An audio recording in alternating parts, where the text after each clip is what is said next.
ای مادری عزیز چقدر بزرگوار هستی، فدای تو شوم.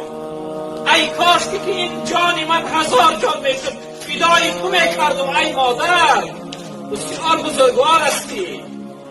پیغمبر بزرگوار صلی الله علیه وسلم ای مادر میگو گریه میکرد.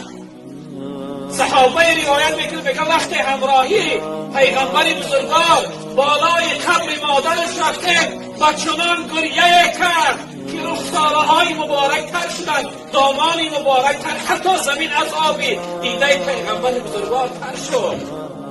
مادر خیلی بزرگوار است. جوانی محترم، شخصیت مادر نداره، یک بار از او بپرس نامی مادر رو میگیره وجودش آب میشود. و قدر مادر بر است. مادر خیلی بزرگوار است. ای مادری محترم، فدای تو شوم. 1000 جان عبدالقادر فدای